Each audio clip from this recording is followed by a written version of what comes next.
राम राम। आप सभी के अंदर विराजमान मेरे परम पिता परमात्मा को मेरा कोटि कोटि नमन।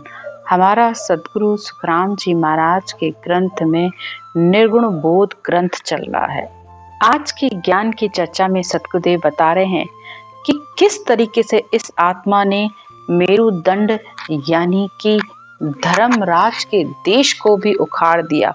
यानी ये आत्मा कैसे इस काल के घेरे से मुक्त हो गई। अब वो उस देश में चली गई जहां इस काल की भी पहुंच नहीं है। तो इस आत्मा ने किसका संग किया जिसकी वजह से इसका काल से भी छुटकारा हो गया। तो आज की ज्ञान की चर्चा सारी इसी बात पर है। तो सबसे पहले सतगुरुदेव कहते हैं कि इस काल के घेरे से मुक्त होने के लिए सबसे पहले इस आत्मा को इस सच शब्द का ज्ञान होना चाहिए, जिसके लिए वो कहते हैं ओ सो का काड़िया उमरा खेत रह गयो खाली, बीज बिना व्यापे नहीं पच पच मर गया करोड़ी। जिस तरह बारिश पड़े और बारिश पड़ने से पहले अगर गर्मी में किसान बीज न डाले तो फिर फसल नहीं हो सकती। वो सोचे कि बारिश पड़े मैं फिर उस समय बीज डालूं तो क्या फसल होती है? नहीं हो सकती।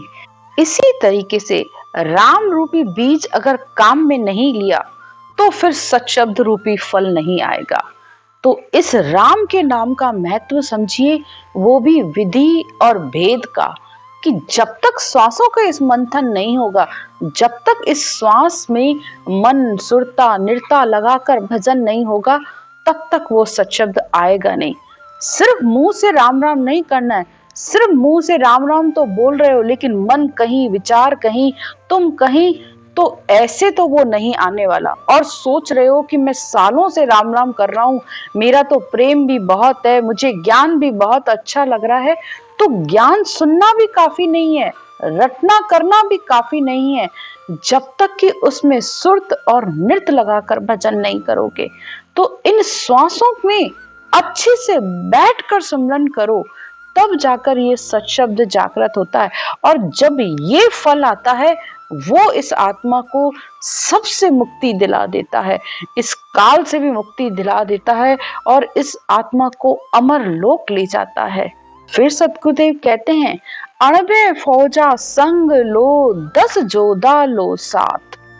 तो अणबे की फौज यानी ज्ञान की फौज होनी चाहिए, ब्रह्म ज्ञान की फौज होनी चाहिए, और फिर 10 जोधा लो साथ। तो मन, निज मन, सुरत, निरत, लिव, विरह, वैराग, ज्ञान, इन सब के साथ ये जोधा हैं ब्रह्म ज्ञान के। ये युद्ध करेंगे तुम्हारे लिए। इन सारी फौजों को अपने साथ लेकर चलोगे, तब वो आत्मा उस केवल पद, आनंद पद में मिल पाएगी, जिसे सतगुरुदेव कहते हैं, मन की तोप सुरत ले दागे, गोला नाम घड़ी सू लागे। तो इस मन रूपी तोप में नाम रूपी, इस राम नाम रूपी गोले को दागो। सतगुरु विधि से श्वास प्रश्वास में जोर लगाकर सिमरन करो, तो सारे ही 21 स्वर्ग पार हो जाएंगे। और फिर आत्मा मेरुदंड पर आएगी, यानी इस यमराज के स्थान को भी आएगी ना, उसको भी जीत लेगी। धर्मराज का देश उजाड़या, गढ़ सो कोट किला सब पाड़या, 5-25 3 9 तेरे, उल्टा आण त्रिकुटी तेरे। तो धर्मराज के देश को भी उजाड़कर अब आत्मा आगे की तरफ चली गई। यानी उसने 5 तत्व, 25 प्रकृतियां, 3 गुण, 9 तत्व लिंग, शरीर, 13 लोक, सबको उलटकर वो ब्रह्मांड की तरफ चली गई। फिर उल्टा आण त्रिकुटी तेरे। अब आत्मा इस सच शब्द के साथ त्रिकुटी पर आई, और त्रिकुटी का एरिया भी बहुत लंबा है। त्रिकुटी से लेकर 12वें चक्र तक, पार ब्रह्म तक बहुत बड़ा लंबा एरिया है त्रिकुटी का। इसके अंदर 3 ब्रह्म के देश, उसके 13 लोक, चिदानंद ब्रह्म, शिव ब्रह्म, पार ब्रह्म, होणकाल ब्रह्म, सब कुछ यहीं पर है, जिसे पार करना आसान नहीं होता है। यहाँ तक भी आकर मन की दौड़ है, जिसे संत कहते हैं, अगर भक्ति करने वाले का मन त्रिकुटी में पकड़ा जाता है। यहाँ आकर पता चलता है कि अभी तक मन का संग कितना है। यहाँ पर इच्छा शक्ति भी तेज हो जाती है। सब घेर कर इस आत्मा को खड़े रहते हैं। अगर रटन फौज नहीं होगी ना, तो बिना रटना, बिना सुमरन किए, और वो भी लिव और लगन के बिना, आगे बढ़ ही नहीं सकती आत्मा। और अगर रटना की फौज को आगे रखोगे, मन, सुरत, निरत, लिव, विरह, वैराग के साथ रटना करते रहोगे, तो ये आत्मा आगे से आगे बढ़ती जाएगी और उसके जितने भी बैरी दुश्मन हैं, वो सब उसके सैन हो जाएंगे। जब थिर राज चले नहीं कोई, दुश्मन पलट सैन सब होई। तो दुश्मन कौन है इस आत्मा के? 5 विषय: काम, क्रोध, लोभ, मोह, अहंकार, रूप, रस, गंध, स्पर्श।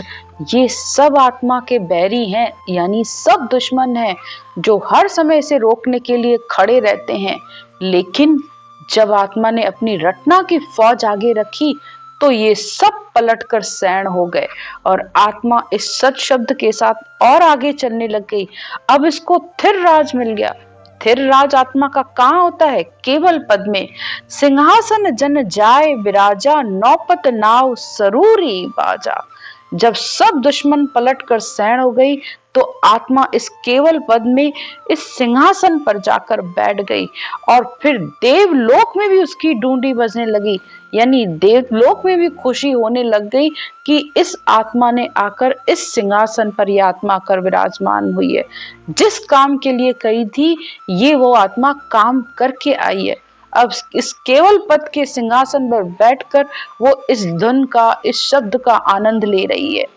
फिर आगे सतगुरुदेव कहते हैं, पाल्या फिरा अमी रस पिया, बैरी सैन आप दिश लिया। जब आत्मा इस केवल पद के सिंहासन पर बैठकर इस सत्शब्द का आनंद ले रही है, तो फिर सारी वृत्तियां जो इधर उधर डोलती रहती थी, जो विचार इधर से उधर भागते रहते थे, सब एक होकर बस इस भजन में लग गए, इस सत्शब्द धुन के आनंद में लग गए। तीनों के माय सब मिलाया, ए अब ही पलट एक हो आया। अब तीनों ही, यानी ईड़ा, पिंगला, सुखमणा, तीनों मिलकर एक हो गई और सुखमणा की मिधार में भजन होने लग गया। यानी आत्मा एक होकर अब बस इस धुन के आनंद में ही लगी रहती है। अब कोई भी वृत्ति उसकी इधर उधर नहीं जाती है। जागी जोत भया उजियाला, इणविद साधु हुआ निराला।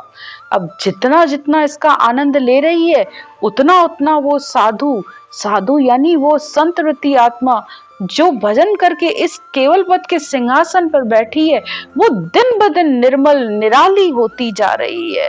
अब उसे समझ में आ गई, इतनी समझ तो आ गई, ब्रह्म सत्यम जगत मिथ्या। अब वो संसार के किसी भी पछड़े में नहीं पड़ती, सहज अवस्था में बस चलती रहती है। हाथ काम, मुख राम, हृदय साची प्रीत। संसार के सारे दैनिक कर्तव्य सब कुछ निभाते हुए बस वो परमात्मा में रमी रहती है। कभी उसके अंदर ज्ञान चलता है, कभी रटना चलती है, कभी बैठकर ध्यान करती है, कभी शून्य समाधि का आनंद लेती है, कभी सता समाधि का आनंद लेती है। बस जो करे सो राम जी, जो सहज में बन पड़ता है, सहज अवस्था उसकी चलती रहती है। फिर सतगुरुदेव कहते हैं, आप ही आप और नहीं कोई। बस वो आत्मा और सत्शब्द, सुरत और शब्द बस एक दूसरे में मिलकर वो आत्मा अपने में ही उस परमात्मा के दीदार करती रहती है। उसे बाहर कुछ देखने की जरूरत ही नहीं पड़ती रहती है। उस शब्द के साथ बस दो नारी एक साथ चलती रहती है, एक सुरता, दूसरी निरता। सुरता और निरता बस इस शब्द में हर समय लगी रहती है। और जब दोनों मिलकर सब कुछ एक हो जाता है, तो दो ही तज कण में आया। तो फिर इन दोनों को ही तज कर, यानी इन दोनों को छोड़कर सब मिलकर एक हो गए। अब सुरता शब्द में समा गई, दोनों एक हो गए। जहां निज ब्रह्म पास नहीं माया। अब उस ब्रह्म में माया लेश मात्र भी नहीं है। बस शब्द ही शब्द, शब्द ही शब्द, आत्मा बस इसमें एक में होकर उसका आनंद लेती रहती है। जहां सुखराम वे है जन बेला, माया ब्रह्म सहज का मेला।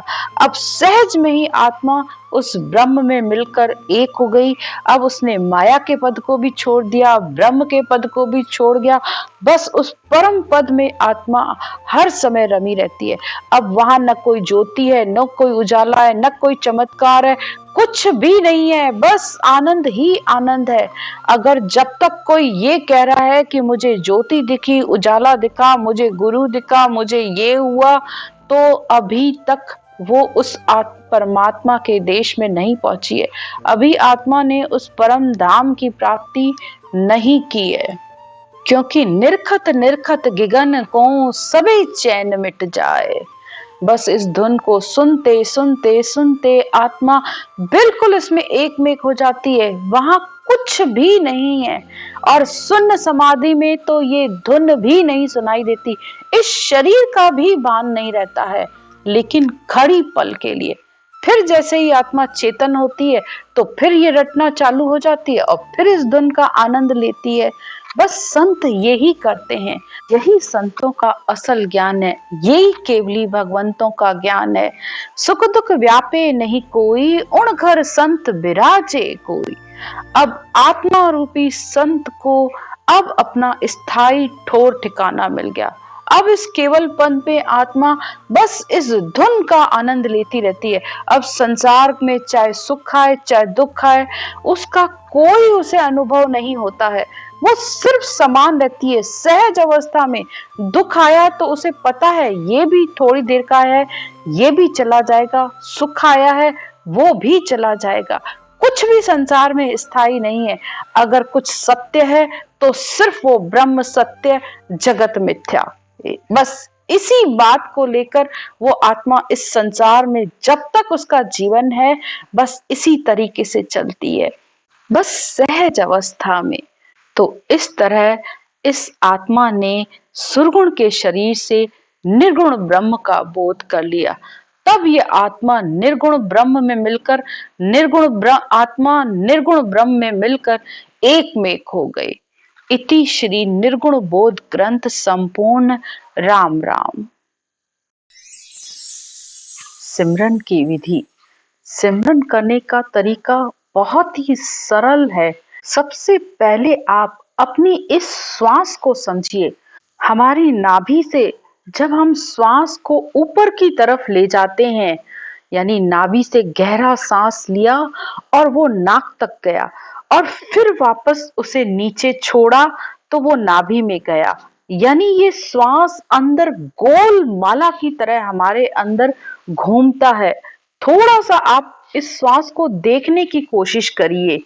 गहरा श्वास लिया, जब श्वास नाभि से लिया तो उसमें आपको राम राम बोलना है, और जब छोड़ा तब भी राम राम बोलना है, वो भी कंठ और जीभ के साथ। अगर आप लोग पहली बार कर रहे हो तो जैसे अनुलोम विलोम किया जाता है, ये बस वही तरीका है।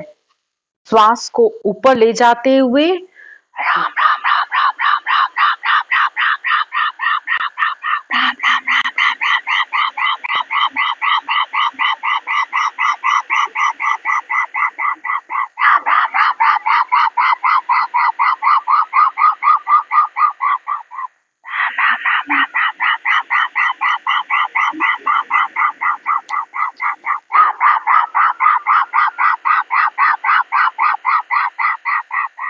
श्वास को देखते हुए आपको सिमरन करना है। ये सिमरन की विधि है। जब आप इस तरीके से सिमरन करते हो तो वो सत्शब्द शब्द ब्रह्म ने अक्षर आकर इस कंठ कमल पर जागृत हो जाता है।